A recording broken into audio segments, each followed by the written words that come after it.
আসসালামু আলাইকুম সুপ্রিয় দর্শক মণ্ডলী, আপনাদের সবাইকে স্বাগত জানাচ্ছি আজকের আমাদের এই আলোচনা অনুষ্ঠানে। বাংলাদেশ লেবার ফাউন্ডেশনের পক্ষ থেকে আমি ইয়াসিন আরাফাত আছি আপনাদের সাথে। আমাদের সাথে সহ আলোচক হিসেবে উপস্থিত আছেন ইসরাত জাহান বনানী, মাহমুদুল হাসান খান, আমার ডানে আছেন এমডি মহিনুদ্দিন এবং মেঘবতী সরকার। আজকের আমাদের আলোচনার বিষয় হচ্ছে COP29 সম্মেলন এবং এর থেকে বাংলাদেশের প্রত্যাশা। তো আপনারা সকলেই জেনে থাকবেন যে COP29 সম্মেলনটি আগামী 11 নভেম্বর থেকে 22 নভেম্বর অনুষ্ঠিত হতে যাচ্ছে আজারবাইজানের বাকু শহরে। তো COP29 সম্মেলনটি মূলত 1995 সাল থেকেই হয়ে আসছে নিয়মিত, এবং এতে বিশ্বের বড় বড় নেতারা, ডেভেলপমেন্ট অর্গানাইজেশনের কর্মীরা এবং বিভিন্ন অ্যাক্টিভিস্টরা তারা একসাথে একত্রিত হন এবং তারা ক্লাইমেট চেঞ্জের যে প্রভাবগুলো সেগুলো কিভাবে তারা মোকাবেলা করবেন সেই বিষয়ে গুরুত্বপূর্ণ সিদ্ধান্ত তারা গ্রহণ করেন। তারা বিভিন্ন প্ল্যান এবং অ্যাকশন প্ল্যান তারা গ্রহণ করে থাকেন। COP29 সম্মেলন নিয়ে আমাদের যে প্রত্যাশাগুলো সেগুলো নিয়ে আমি একটু হাসান ভাইয়ের কাছে আসতে চাই। আসলে ভাই, আমাদের এই COP29 থেকে আমাদের প্রত্যাশাগুলো কি, বা আমরা আসলে কি চাই এই COP29 থেকে? ধন্যবাদ নিলয়, চমৎকার একটা প্রশ্ন করেছেন যে আমাদের COP29 থেকে আমাদের প্রত্যাশা কি। আমরা বিগত সময় থেকে বলে আসতেছি প্যারিস চুক্তির বাস্তবায়ন। তা আমি এবারও বলবো যে COP29 আমার প্যারিস চুক্তির বাস্তবায়ন না, শুধু প্যারিস চুক্তি বাস্তবায়নের তো হবেই, পাশাপাশি প্যারিস চুক্তির কিছু জায়গায় রিভিউ হবে। সেটা কোন জায়গা? যে প্যারিস চুক্তির মধ্যে ক্লাইমেট ফান্ডের একটা জায়গাতে বলা আছে যে এটা ঐচ্ছিক ফান্ড, এটা ম্যান্ডেটরি ফান্ড না। তা আমার প্রথম দাবিটা থাকবে যে এটাকে ম্যান্ডেটরি ফান্ড করা হবে। ম্যান্ডেটরি ফান্ড যদি করা হয় তাহলে কিন্তু এটা ক্ষতিগ্রস্ত দেশ এবং উন্নয়নশীল দেশ যারা ক্লাইমেট চেঞ্জের কারণে ক্ষতিগ্রস্ত হচ্ছে তারা কিন্তু এটা পাবে। তখন এটার মানে কোনো সুযোগ থাকবে না কি দেবো কি দেবো না। আরেকটা হচ্ছে এইখানে ফান্ডের মধ্যে আরেকটা জায়গা আছে যে নতুন ফান্ড, নিউ ফান্ড এবং হচ্ছে আপনার এডিশনাল ফান্ড। এবং নতুন ফান্ড, এডিশনাল ফান্ড এইটা যে কান্ট্রিগুলোর জন্য প্রয়োজন হবে সেখানে কিন্তু শর্ত জুড়ে দেওয়া হয়েছে এবং এটাকে কি ঋণ হিসেবে কিন্তু দেখানো হয়েছে, এটা ঋণ হিসেবে নিতে হবে। এবং একটা স্ট্যাটিস্টিক্স দেখা গেছে যে 2024 পর্যন্ত এই পর্যন্ত ক্লাইমেট ফান্ড থেকে যে ফান্ডগুলো আসছে তার মধ্যে 70% ফান্ড কিন্তু কোনো না কোনো ভাবে ঋণের শর্তযুক্ত, অর্থাৎ দেশের জনগণকে কিন্তু এটাকে ঋণ হিসেবে নিতে হচ্ছে এবং জনগণকে কিন্তু এটা পরিশোধ করতে হচ্ছে। এখন এই জায়গাটাতে রিভিউ করাটা খুব ইম্পর্টেন্ট। আমি মনে করি যে প্যারিস চুক্তির এই ফান্ডের জায়গাটাতে এটাকে ম্যান্ডেটরি করা, আর যে চুক্তি যে শর্তগুলি আছে ফান্ড প্রাপ্তির ক্ষেত্রে এই শর্তগুলোকে সরিয়ে ফেলা, নিঃশর্তে এই ফান্ডগুলোকে ক্ষতিগ্রস্ত দেশ এবং হচ্ছে উন্নয়নশীল দেশকে দেওয়া। পাশাপাশি কার্বন নিঃসরণের কথা যেটা বলা হয়েছে, এই কার্বন নিঃসরণের জন্য একটা ব্যাপক গ্লোবাল ক্যাম্পেইন এবং প্রত্যেকটা কান্ট্রি ওয়াইড ক্যাম্পেইনের প্রয়োজন। এই ক্যাম্পেইনের জন্য একটা বিশাল ফান্ড রেজিং এর প্রয়োজন, যেটা ক্লাইমেট ফান্ড থেকে আসতে পারে। এবং এই ক্যাম্পেইনের মাধ্যমে হচ্ছে তাদেরকে আমরা কি করব, অ্যাওয়ারনেস এর লেভেলটা বাড়াবো। আমি ভাইয়ের কাছে আবার আসবো। আমি যদি একটু মহিনুদ্দিন ভাইয়ের কাছ থেকে জানতে চাই, আপনারা তো ট্যানারি সেক্টর এবং আরএনজি সেক্টরের শ্রমিকদের নিয়ে কাজ করেন। তো ক্লাইমেট চেঞ্জের কারণে শ্রমিকরাও অনেক বেশি ক্ষতিগ্রস্ত হয় আমরা জানি। তো আসলে এই সামনে যে COP29 সম্মেলনটি আসছে, এখান থেকে আরএনজি এবং ট্যানারি শ্রমিকদের জন্য আসলে আপনার কি প্রত্যাশা? ধন্যবাদ নীলয় ভাই, আপনি যথার্থই বলছেন। আমরা হচ্ছে যে সেই এক যুগেরও বেশি সময় ধরে আরএমজি এবং ট্যানারি সেক্টরে কাজ করে আসছি। আমরা যেটা দেখছি যে বর্তমান সময়ে জলবায়ু পরিবর্তনের কারণে অনেকগুলো সমস্যা দেখা দিচ্ছে। যেমন কি যারা হচ্ছে যে আরএমজি যারা কাজ করে তারা তো স্বাভাবিকভাবে আশেপাশে কমিউনিটি বা এলাকায় থাকে, তো ওনারা হচ্ছে যে সুপেয় যে আপনার ড্রিঙ্কিং ওয়াটার বা পানিটা সেটা কিন্তু পাচ্ছে না। এরপর পরবর্তী সময় কারখানায় যে কাজ করে, কারখানায় অতিরিক্ত উষ্ণতার কারণে কি হচ্ছে, ওনাদের প্রোডাক্টিভিটি নষ্ট হচ্ছে। আবার আমরা যদি একটু ট্যানারির দিকে আসি, আমরা জানি ট্যানারিতে মিথেন গ্যাস, ক্রোমিয়াম বা অনেক ধরনের হ্যাজার্ডাস কেমিক্যালের ব্যবহার করা হয়, যার কারণে আমাদের যারা শ্রমিক ভাইরা আছে তারা নানা ধরনের স্কিন ডিজিজে ভুগতেছে। কারণ একটা বিষয় আমি অন্যভাবে বলতে চাই, এই যে ওনারা দেখা যাচ্ছে যে আমরা একটা পরিসংখ্যান দেখতে পাচ্ছি যে বেশিরভাগই প্রায় 80% হচ্ছে যে যারা ট্যানারি শ্রমিক তারা হচ্ছে যে নানা ধরনের রাসায়নিক পদার্থের কারণে ওনারা হচ্ছে যে স্কিন ডিজিজে ভুগতেছে। ওনাদের শ্বাস প্রশ্বাসের সমস্যা যেমন অ্যাজমা, সর্দি কাশি এগুলো লেগে আছে। তাহলে দেখা যাচ্ছে অন অ্যাভারেজে প্রত্যেকটা মাসে যদি একটা শ্রমিক তার উপার্জিত 12,000, 15,000, 20,000 টাকা থেকে যদি সে 3,000, 5,000 টাকা খরচ করতে থাকে, কত টাকা এবার তার থাকে, তার সংসার কিভাবে চলে? এখন যেটা হচ্ছে যে আসলে বিষয় যে বিশ্ব চাচ্ছে যে আমরা সবাই একটু গ্রিনিং এনভায়রনমেন্টে আসি, গ্রিন ইকোনমিতে আসি, শিফট করি।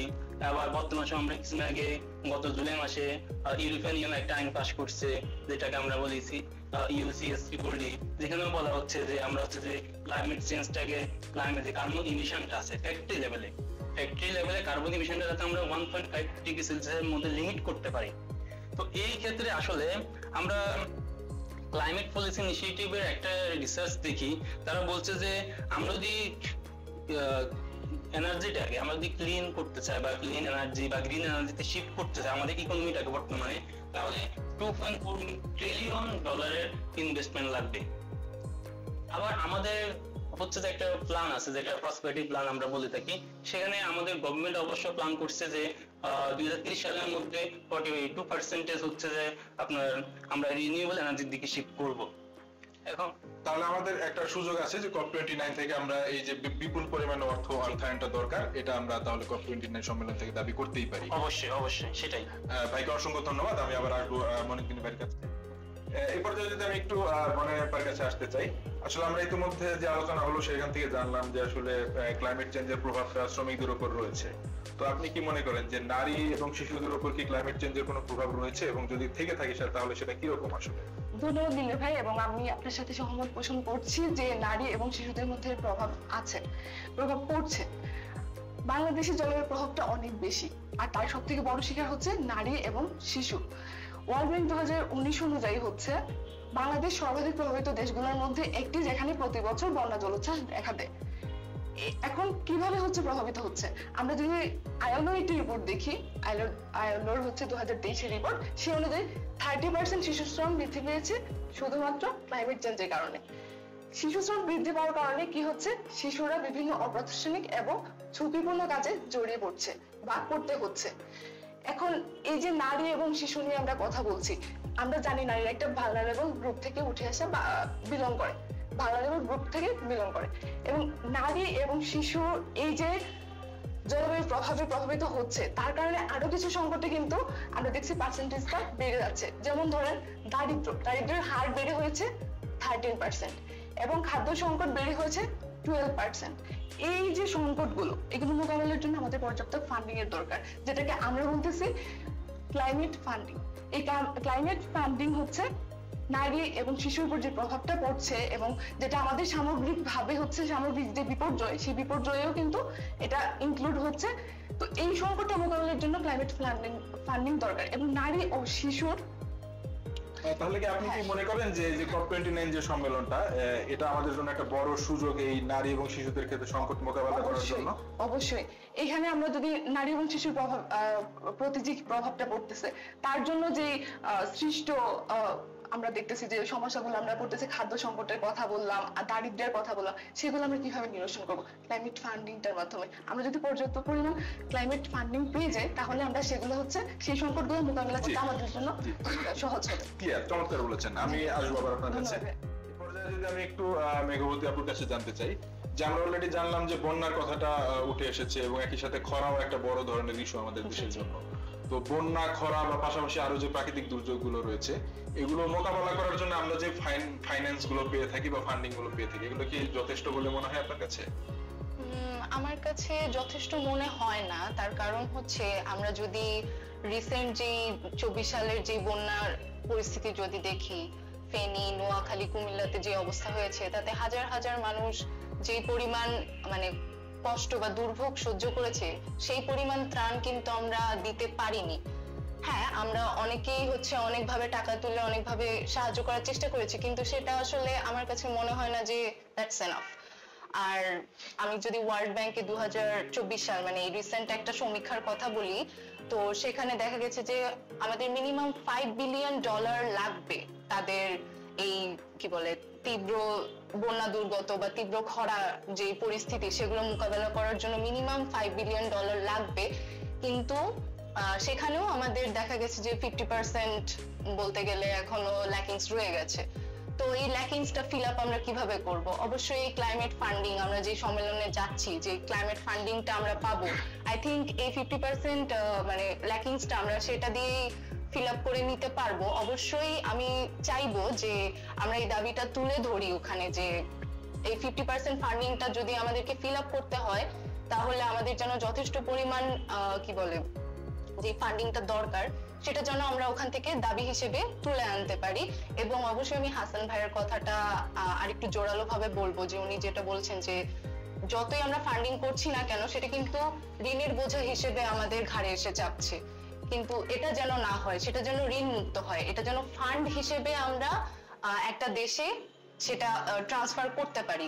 এটা যেন ঋণের বোঝা হিসেবে না দাঁড়ায়, তাহলে ওই ঋণের বোঝা মোকাবেলা করতে করতে আরেকটা সমস্যা এসে আমাদের ঘাড়ে চেপে যাবে। সো আমি চাই যে ঋণ মুক্ত একটি ফান্ডিং হোক, যেটার কারণে বাংলাদেশ তাদের এই ক্ষতিগ্রস্ত অবস্থা, তীব্র বন্যার্ত অথবা তীব্র খরা দূর করতে পারে, এটাই চাইবো। চমৎকার।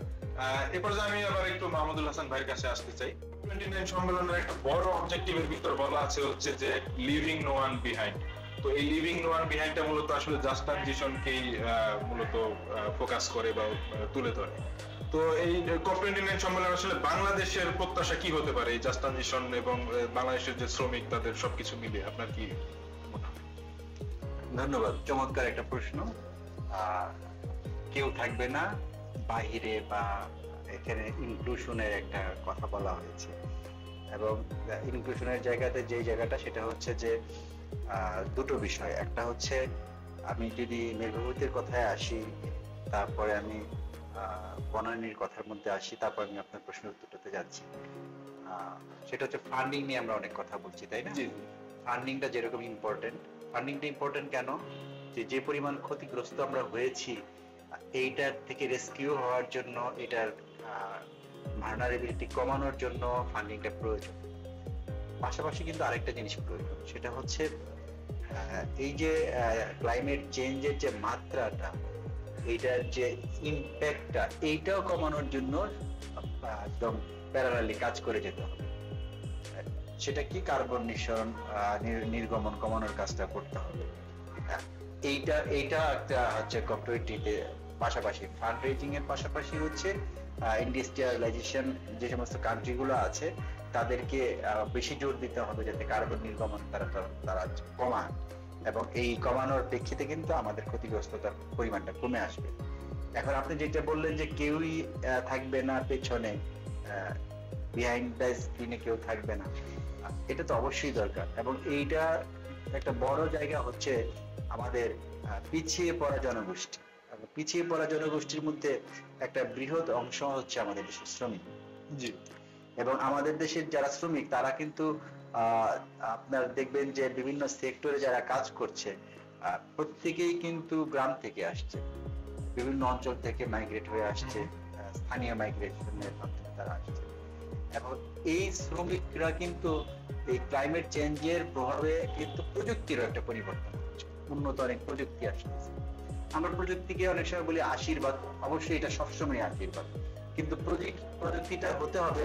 এখানে আমি যদি একটু ইনক্লুড করি, আসলে উন্নত প্রযুক্তি কিন্তু আসলে ইমিশনটাও কমায়। তো উন্নত প্রযুক্তি একই সাথে ইমিশনটা কমাচ্ছে, কার্বন নির্গমন কমাচ্ছে, কিন্তু একই সাথে সেটা আবার শ্রমিকদের জন্য একটু ঝুঁকি তৈরি করছে কিনা কিন্তু একটু আমার শ্রমিকদের, আমি সেই কথাতে আসছি না, শ্রমিকদের জন্য ঝুঁকি তৈরি করছে এরকম ভাবে যে এক্সিস্টিং শ্রমিকরা আছে সেই উন্নত প্রযুক্তির সাথে কোপ করার মতন দক্ষতা কতটুকু আছে, সেই জায়গাটাতেও আমাদের ফান্ডিং প্রয়োজন, কাজ করা প্রয়োজন, তাদের আপস্কিলিং, রিস্কিলিং তাদের করা দরকার, তাদের করা দরকার যে সেই মেশিনের সাথে সেই প্রযুক্তির সাথে কাজ করা। পাশাপাশি তাদের এটাও প্রয়োজন যে অল্টারনেটিভ জব, এবং এই কথাগুলো কিন্তু জাস্ট ট্রানজিশনের মাধ্যমে সম্ভব। এবং জাস্ট ট্রানজিশনের জন্য একটা কম্প্রিহেন্সিভ পলিসি দরকার, একটা কাঠামো দরকার, যেটা COP29-এ আমরা প্রত্যাশা করতে পারি। চমৎকার বলেছেন ভাইয়া। আমি অবশ্যই আরো শুনবো আপনার থেকে। আমি এই পর্যায়ে যদি একটু মনিউদ্দিন ভাইয়ের কাছ থেকে শুনতে চাই। ভাই, হাসান ভাই অলরেডি যেটা বললেন যে আমাদের জাস্ট ট্রানজিশনের জন্য একটি আসলে কাঠামো উনি দাবি করলেন যে COP29 থেকে এটি জাস্ট ট্রানজিশনের কাঠামো উঠে আসবে। তো আপনার কি মনে হয় আর কি আমরা প্রত্যাশা করতে পারি জাস্ট ট্রানজিশন বিষয়ে COP29 থেকে? ধন্যবাদ দিলীপ ভাই আমাকে আবার একটু সুযোগ দেওয়ার জন্য। আমরা যেটা দেখছি আমাদের মেঘবতী আপা একটু আমাদের বর্তমান ক্লাইমেট চেঞ্জের পরিস্থিতিটা কেমন সেটা উনি তুলে ধরছেন খুব সুন্দরভাবে। যে আমরা বর্তমান এই বছরে আমরা ফেনী অঞ্চলে যে একটা ফ্ল্যাশ ফ্লাড দেখলাম, আমরা আবার গ্লোবাল ক্লাইমেট রিস্ক ইন্ডেক্সে দেখি আমরা সপ্তম, আমরা এমিশন করি মাত্র 0.45%, কিন্তু আমরা ক্ষতির শিকার হচ্ছি প্রায় 1000 কোটি টাকার উপরে। আমাদের বর্তমান সরকারের প্রধান উপদেষ্টা ডক্টর মোহাম্মদ ইউনূস উনি যারা এনজিও তে কাজ করে বা যারা ডোনার পার্টনার অর্গানাইজেশন আছে তাদেরকে নিয়ে প্রায় 1000 কোটি টাকার একটা ফান্ডিং এর জন্য উনি কাজ করতেছে। কিন্তু দেখা যাচ্ছে এই ফান্ডিং গুলো কোথায় যাচ্ছে? আপনি দেখবেন বেশিরভাগ হচ্ছে যে ইনফ্রাস্ট্রাকচার ডেভেলপমেন্টে যাচ্ছে, কিন্তু অ্যাডাপ্টেশন যে প্রশ্নটা, এই যে ফেনী অঞ্চলে মানুষ কিন্তু অ্যাডাপ্টেশনে অভ্যস্ত না, ওরা কিন্তু বন্যায় অভ্যস্ত না। আমি যদি বলতে চাই যে আমার কুমিল্লা অঞ্চলে আমিও দেখলাম যে গত 1 মাস ধরে খালি বন্যা পানি ছিল। আমরা কিন্তু অভ্যস্ত না, আমি কুমিল্লার, সো আমরা কিন্তু অভ্যস্ত না। এই যে তাহলে আমরা অ্যাডাপ্টেশনের কাজ করতেছি কিনা? অ্যাডাপ্টেশনের মধ্যে কি আসতে পারে? ট্রি প্লান্টেশন আসতে পারে, আপনার হচ্ছে যে রিহ্যাবিলিটেশন সিস্টেমটাকে আপগ্রেড করা আসতে পারে, ড্রেনেজ সিস্টেমগুলোকে ডেভেলপমেন্ট করা আসতে পারে। এখন আমরা একটু যদি দেখি আসলে এই যে আমরা ভিকটিম, আমরা কিন্তু ভিকটিম কাদের মাধ্যমে? এই যে যারা বড় বড় কান্ট্রি আছে তারা কিন্তু পলিউশন করতেছে বলে আমরা ভিকটিম। তাহলে আমরা ফান্ডিংটা এভাবে ক্লেম করতে পারি। একটা অপশন হচ্ছে যে পলিউটার পেজ প্রিন্সিপাল, ওর মাধ্যমে যেহেতু ওনাদেরকে রেসপন্সিবল করা। আমরা যখন আরএমজি কথা বলবো, আমরা যখন ট্যানারি কথা বলবো, আমরা যখন শ্রমিকদের কথা বলবো, আমরা ওই পয়েন্টটাকে ফোকাস করতে পারি যে তোমরা যেহেতু পলিউশনটাকে করতেছো, তো তোমরা এটা বিপরীতে আমাদেরকে ফান্ডিং করো। একটা অপশন হচ্ছে যে কার্বন ক্রেডিট অথবা হচ্ছে কার্বন ট্রেডিং, যেটাকে আমরা বলি না কেন, সে সিস্টেমে। আরেকটা সিস্টেম হচ্ছে আমরা বারবার অনুদান বলতেছি, ফান্ডিং বলতেছি, আমরা ফান্ডিং শব্দ না বলে আমরা অনুদান বলবো, গ্র্যান্ট, যেখানে কোনো আপনার লোন থাকবে না, কোনো ইনভেস্টমেন্ট থাকবে না, জাস্ট ডিরেক্ট হচ্ছে ফান্ডিং করবে অনুদান হিসেবে, সেটা গ্র্যান্ট আকারে দিবে। তাহলে আমরা হচ্ছে শ্রমিকদের নিয়ে কাজ করতে পারবো। আরেকটা বিষয় আমরা মিসিং করে যাচ্ছি, সেটা হচ্ছে যে EIS, এমপ্লয়মেন্ট ইনজুরি স্কিম। এই যে ব্যাপারটা, এটা হচ্ছে যে আমাদের শ্রমিকদের জন্য খুবই দরকার জাস্ট মিশন বাস্তবায়নের জন্য। আমাদের শ্রমিকের যারা ক্ষতি অ্যাক্সিডেন্টের শিকার হচ্ছে বা ইনজুরির শিকার হচ্ছে, এক্ষেত্রে যারা সোর্সিং করতেছে আমাদের দেশ থেকে, তাদেরকে রেসপন্সিবল করা যে তোমরা ফান্ডিং করো এবং হচ্ছে যাতে আমাদের শ্রমিকদের জন্য আমরা কাজ করতে পারি, একটা সুন্দর জাস্ট ট্রানজিশন আমরা বাস্তবায়ন করতে পারি। ধন্যবাদ মঈনুদ্দিন ভাইকে। আমি যদি এখানে একটু মেঘবতী আপুর কাছে আসি, জি ভাইয়া। নারী শ্রমিকরা তো আসলে ক্লাইমেট চেঞ্জের কারণে ক্ষতিগ্রস্ত হচ্ছে, আমরা ইতিমধ্যে যেটা জানলাম। আসলে কি করলে বা কি পদক্ষেপ নিলে এই নারী শ্রমিকরা আসলে এই ক্লাইমেট চেঞ্জের প্রভাব থেকে মানে উত্তরণ ঘটবে তাদের, আপনার কি মনে হয়? ধন্যবাদ নিলয় ভাইয়া, আপনার প্রশ্নটা খুবই যৌক্তিক এই সময়কার জন্য। কারণ হচ্ছে জলবায়ু পরিবর্তনের ফলে যেটা দেখা যাচ্ছে যে মাইগ্রেশনের শিকার হয়ে অনেক নারীরা বিভিন্ন জায়গায় কাজের পরিস্থিতি বুঝে তারা চলে যাচ্ছে। সেই ক্ষেত্রে তারা হচ্ছে অভিযোজনের যে সমস্যাটা, এটা হচ্ছে বেশি হচ্ছে। সে ওখানে গিয়ে কোনোভাবে হচ্ছে কি বলে অ্যাডজাস্ট করতে পারছে না। তো সেই ক্ষেত্রে তাদেরকে যদি আমরা একটু লাইফ স্কিল ট্রেনিংটা দিতে পারি, ফান্ডিংটা তো শুধু আনলেই হবে না, সেটার যৌক্তিক ব্যবহারটা আমাদেরকে করতে হবে। তো নারীদের ক্ষেত্রে তো একটা ফান্ডিং অবশ্যই আসবে এবং আমি চাই সেটা আসুক, এবং সেই সাথে তাদেরকে যদি একটা লাইফ স্কিল ট্রেনিং দেওয়া হয় যাতে তারা ওই পরিবেশের সাথে মানিয়ে গুছিয়ে কাজ করতে পারে, তাহলে তারা আরো বেশি প্রোডাক্টিভ হবে, তারা ফোর্সড লেবারের শিকার হবে না। আমার কাছে এটাই মনে হয়। তাই আমি মনে করি যে এই জিনিসটা বেশি প্রয়োজন। ধন্যবাদ আপনাকে। বনেনী আপা, মেঘবতী আপা তো অলরেডি বললেন যে আসলে নারীদের এই পরিস্থিতি থেকে উত্তরণের জন্য উনি বেশ কিছু পদক্ষেপ নেওয়ার কথা বললেন। আসলে এরকম যদি কোনো পলিসি তৈরি করা হয় এই পদক্ষেপগুলো নিয়ে, তাহলে এই পলিসিটা আসলে কিরকম হওয়া উচিত বলে আপনি মনে করেন? আমরা ধন্যবাদ নিলয় ভাই আবার আপনাকে। মঈনুদ্দিন ভাই বললেন মাইগ্রেশনের কথা, অ্যাডাপ্টেশনের কথা, মেঘবতী আপু বললেন নারীদের অ্যাডাপশনের ব্যাপারে হচ্ছে জোর দাবি বা গুরুত্ব সহকারে দেখার জন্য। আমি বলবো নারীদের জন্য আমরা যদি জাস্ট ট্রানজিশনের অ্যাডাপ্টেশনের জন্য পলিসি মেকিং করি, সেই ক্ষেত্রে আমরা যদি নারীর কথা চিন্তা করি, আমাদেরকে যেমন পলিসি মেকিং এ তাদেরকে অন্তর্ভুক্ত করা হয়েছে, পলিসি মেকিং করার জন্য তাদের সমান অংশগ্রহণ দরকার। না হলে আমাদের সন্দেহ থেকেই যাবে কতটুকু নারী বান্ধব পলিসি মেকিং আমরা করতে পারলাম এবং বাস্তবায়ন তো তার অপেক্ষায় রাখেন। ধন্যবাদ। দর্শক মন্ডলী, আমরা অনুষ্ঠানের একেবারে শেষ পর্যায়ে চলে এসেছি। এ পর্যায়ে আমি হাসান ভাইকে দিয়ে মূলত শেষ করতে চাই। হাসান ভাই থেকে আমার জানার যে আসলে বাংলাদেশ লেবার ফাউন্ডেশন তো দীর্ঘদিন ধরে শ্রমিকদের নিয়ে কাজ করছে এবং একই সাথে ক্লাইমেট চেঞ্জ, এনভায়রনমেন্ট, পলিউশন ইত্যাদি বিষয়েও বিএলএফ অ্যাড্রেস করে। তো জাস্ট ট্রানজিশন বিষয়ে আসলে বিএলএফ এর কার্যক্রমগুলো কি বা কি কি ইনিশিয়েটিভ এখন পর্যন্ত নেওয়া হয়েছে? ধন্যবাদ নিলয়। জাস্ট ট্রানজিশনের বিষয়ে যদি বলি তাহলে হচ্ছে এটা আমরা বলতে পারি যে Bangladesh labour foundation BLF just transition নিয়ে মানে অন্যতম, বিশেষ করে ওয়ার্কার রাইটস অর্গানাইজেশনগুলোর মধ্যে অন্যতম একটা অর্গানাইজেশন যারা জাস্ট ট্রানজিশন ইস্যুটাকে ন্যাশনালি নিয়ে আসছে। আমরা এই যাবৎকালে যেটা শুরু করেছি সেটা হচ্ছে ন্যাশনাল এবং হচ্ছে প্ল্যান্ট লেভেলে বিভিন্ন রকমের তৃণমূল পর্যায়ে যে সমস্ত ট্রেড ইউনিয়ন আছে, জাতীয় ট্রেড ইউনিয়ন ফেডারেশন গুলো আছে, এই সমস্ত ট্রেড ইউনিয়ন ফেডারেশন এবং ট্রেড ইউনিয়নের লিডারদেরকে আমরা জাস্ট ট্রানজিশনের উপরে তাদের কনসেনসাস বিল্ডিং এর জন্য, তাদের একটা ধারণা দেওয়ার জন্য আমরা কিন্তু capacity development training, workshop, meeting এগুলো করে যাচ্ছি। পাশাপাশি জাস্ট ট্রানজিশনের জন্য আমরা যে কাজটাকে খুব বেশি গুরুত্ব দিচ্ছি সেটা হচ্ছে ইয়ুথ এবং উইমেন লিডারশিপদের অ্যাওয়ারনেস এবং ক্যাপাসিটি ডেভেলপমেন্টের উপর। কারণ আমরা জানি যে এটা একটা সুদূর প্রসারী একটা চলমান একটা ইস্যু জাস্ট ট্রানজিশনটা, এবং এইটাকে কিন্তু দায়িত্বটা কিন্তু নিতে হবে বর্তমান প্রজন্ম এবং ইয়ং জেনারেশনদেরকে। আপনার কি মনে হয় কিনা যে এই যে ট্রেড ইউনিয়ন লিডাররা তারা যে ক্যাপাসিটেড হচ্ছে জাস্ট ট্রানজিশনের উপর, পরবর্তীতে এই কপ সম্মেলনগুলোতে তারা নিজেরাই নিজেদের জন্য অ্যাডভোকেসি বা নিজেদের দাবিগুলো নিজেরাই তুলে ধরতে পারে? সেই জায়গাটাতেই আমরা কাজ করছি। প্রথমত হচ্ছে যে আসলে জাস্ট ট্রানজিশন নিয়ে এখন পর্যন্ত কিন্তু ওই রকমের ধারণা তাদের মধ্যে নাই। আমরা প্রথমে যেটা করছি তাদেরকে ধারণাগুলো দেওয়ার চেষ্টা করছি। সেকেন্ড ওয়ান হচ্ছে তাদেরকে আমরা কি করছি যে তাদের অ্যাডভোকেসি এবং নেগোসিয়েশন স্কিল বাড়ানোর জন্য আমরা তাদের বিভিন্ন রকমের ট্রেনিং করাচ্ছি, ওয়ার্কশপ করাচ্ছি।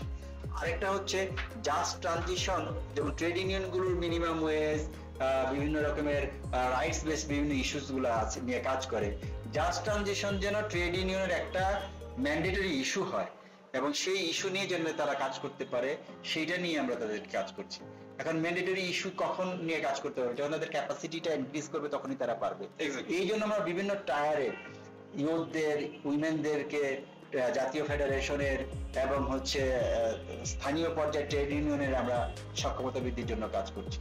আরেকটা জিনিসের যেটা খুব অভাব আমাদের এখন পর্যন্ত, যে জাস্ট ট্রানজিশনের কিন্তু ওইরকম রিসোর্স ম্যাটেরিয়ালস কিন্তু আমাদের দেশে এখনো নাই। আমরা কিন্তু বিএলএফ থেকে জাস্ট ট্রানজিশনের উপরে বিভিন্ন রকমের ফ্লায়ার করেছি, পোস্টার করেছি। আমরা জাস্ট ট্রানজিশনের উপরে একটা ওয়েবসাইট ডেভেলপ করছি যেটা এখন পর্যন্ত অন প্রোগ্রেস আছে। আমরা জাস্ট ট্রানজিশনের একটা বুকলেট করেছি। বিএলএফ এর একটা প্ল্যানিং আছে যে জাস্ট ট্রানজিশনের একটা রিসোর্স হাব করবে এবং এইটা আসলে পাবলিক হবে, প্রত্যেকে এখান থেকে জানবে, ইনফরমেশন নিবে এবং এই জাস্ট ট্রানজিশনটাকে করার জন্য, প্রমোট করার জন্য কাজ করবে। এটার জন্য আমরা কাজ করে যাচ্ছি এবং আমরা বিভিন্ন ডেভেলপমেন্ট পার্টনারদের সাড়া পাচ্ছি, তারা আমাদের সাথে কাজ করছে। আমরা সরকারের সহযোগিতা পাচ্ছি। আমরা এখন একটা বড় ধরনের প্রকল্প প্রত্যাশা করছি যে আমরা ফিউচারে জাস্ট ট্রানজিশন নিয়ে করব এবং সারা দেশে শ্রমিকদের মধ্যে এটা ছড়িয়ে দেব। ধন্যবাদ আপনাদের সবাইকে আজকে আমাদের এই প্রোগ্রামে অংশগ্রহণ করার জন্য।